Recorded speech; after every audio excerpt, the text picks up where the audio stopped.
welcome to this channel. I'm gonna show you how to put background on Capcut.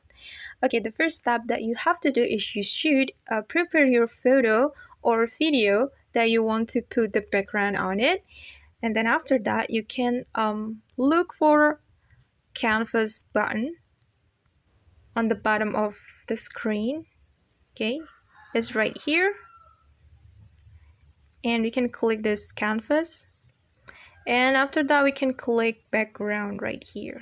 Okay, click background, and you can choose the background that you want according to you.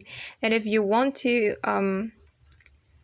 put the picture as a background, you can click here.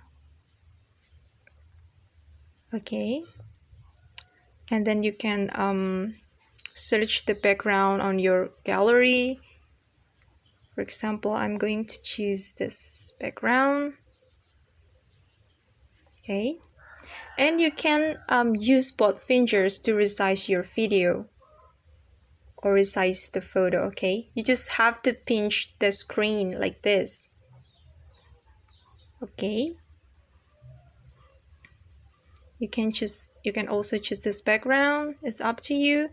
And after that you can click this button. Okay, click this checklist button, click, and now the background has been applied to your video. Okay, we can check it like this.